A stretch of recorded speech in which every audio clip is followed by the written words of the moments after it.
Mingus's music is the unpredictability of it.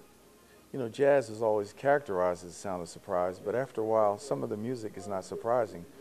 Mingus was not afraid of melding blues and gospel and, and shouting with, elegant melodies and chord changes and bebop and just whatever he wanted to say through his music and changing tempo.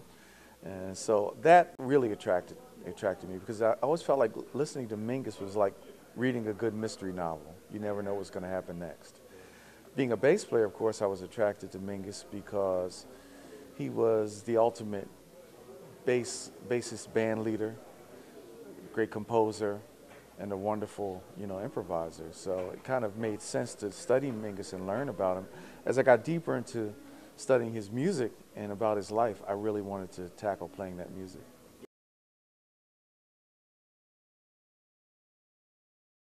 A project like this, that's one of the beauties of it. You can immerse yourself in going back and listening to as many records as you can find, and it almost becomes like a study that kind of really fuels the project. It's almost like, sometimes I'm so involved in writing my own music or something's very project-oriented just to fulfill a record.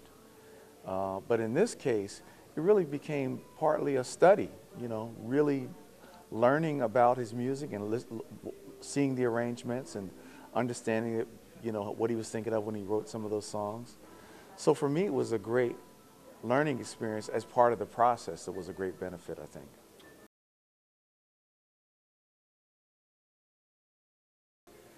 Things I learned about him that I didn't realize was that he didn't like for his musicians to actually read the music or even notate the music, although some of them did. He preferred that they really internalized it, which must have been very, very difficult because the music is very intricate. And I think he's not alone in general in terms of having that opinion that music can be a little bit more authentic when you're playing it and not reading it. But just the idea that someone would really make that part of his aesthetic, I found very, very interesting. And you can hear the spirit in the music when you hear those great records, like Mingus Aum and all of these Mingus, all these records. Now we pride ourselves on making live records that they sound so live. Well, all of his records had this kind of thing in the air, this vibrancy that felt really like in the moment,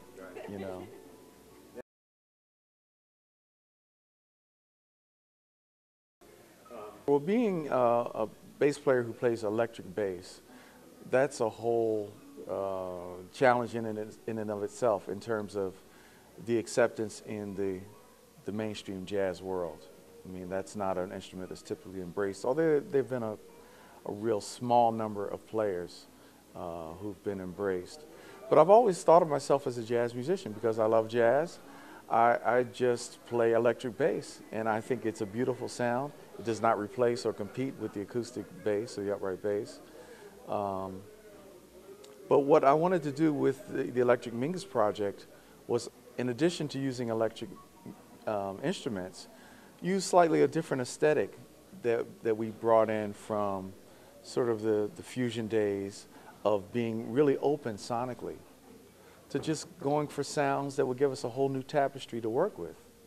So with the way we use electric wind instrument in the music, in addition to saxophone, and that we use an electric valve instrument in addition to trumpet. So it just gives us an interesting palette to work with. It doesn't replace those instruments. It's not an improvement on acoustic music, but it's sort of just like a painter that has a few more colors to work with. That's the way I look at it.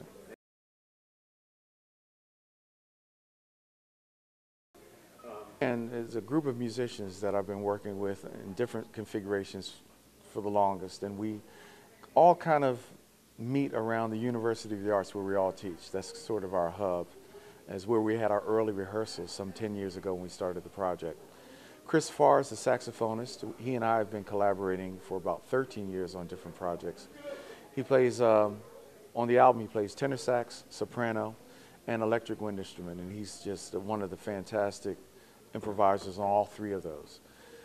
John Swana, who many people know from his Straight Ahead records on Chris Carros records, playing trumpet and flugelhorn. He also happened to play with the Mingus Big Band. Yeah, he toured with them for some time. And he's one of the few players I know at all that plays this instrument called EVI, or electric valve instrument. And then Tony Maselli is our vibraphonist, and he plays both the acoustic standard vibes, and he also plays electronic vibes. He's fantastic in that he's a great improviser. Sonically, he's very smart about using sounds that are not gimmicky and not, you know, nothing that is overtly electronic, but just he thinks more texturally, just sounds that are going to make the music more special. So I purposely avoided having a piano player or a keyboardist or even a guitarist, because there's something about the vibes that really resonates well with the electric bass. It kind of leaves a certain sonic space for my bass guitar to kind of find an area to be heard. So it's really a great thing. And Harry Butch Reed, he and I have known each other since we were teenagers. And I love him because he swings like crazy. That's why he's in the band. And that's the core band, with the addition of two percussionists on,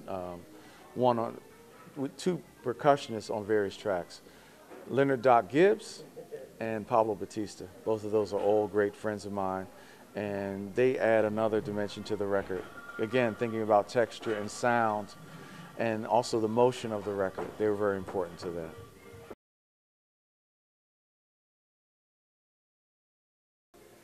The arrangements, they really happen pretty organically. I'll start off with a concept and bring it to the band. Just kind of a rough idea about how I'm hearing the music.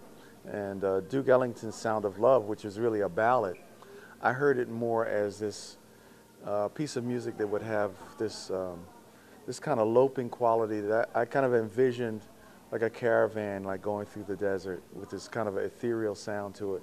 Created this bass line that had kind of a mysterious kind of ostinato. And then the musicians kind of fill in and contribute around that. That's how most of it happens. And I mean, and some of it we don't even have to talk about. We just look at the chart and start playing. And then the arrangement sort of happens out of everyone's individual approach to playing, or their sonic choices. And then sometimes we'll say, well, what if we just try this? You know, what if we take like actually I didn't record it on this record, but Fables of Faubus, I imagine like a rock song. Like a real, yeah, that's how I heard it. And a lot of it is informed by Mingus's stories about the songs, or what the songs are about. And so I want to support that with the interpretation of the music.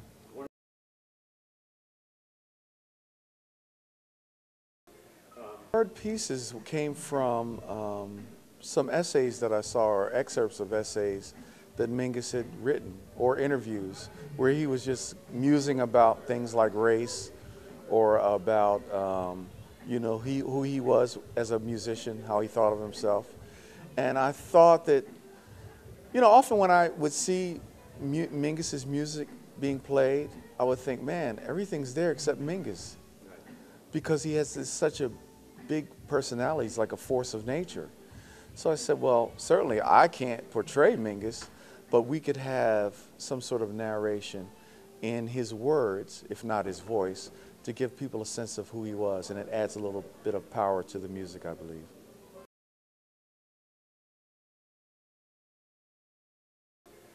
Use the narrations as part of a storyline in the set. So the first one that we use is Mingus's, what we call Let My Children Hear Music, where he's talking about his frustrations of getting his compositions played, and that his frustration too with, I guess for some frustrations we still experience about the dumbing down of music and the lack of people making and hearing great quality music. So I think that was a great way to start off the project. And the other thing we do is we do, with the narrations, Mark Knox, a longtime collaborator, he created some sonic beds around it to make it really interesting. So that it has a. The other thing is it serves as sort of a glue throughout the concert.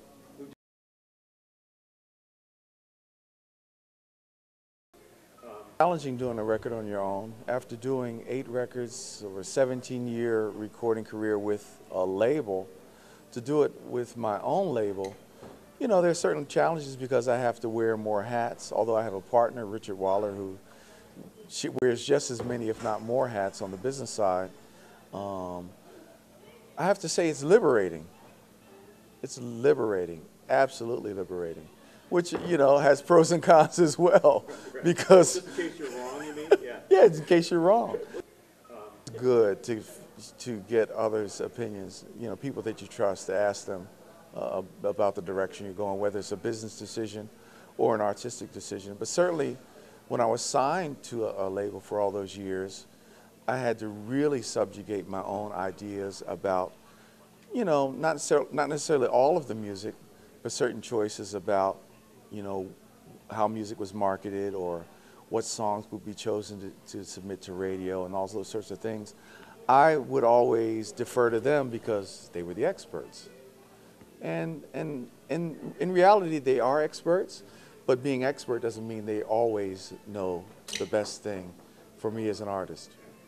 You know, they know a lot, but, you know, in the end, it's as an artist, and for any artist who sees this, in the final analysis, it's your career and it's your music.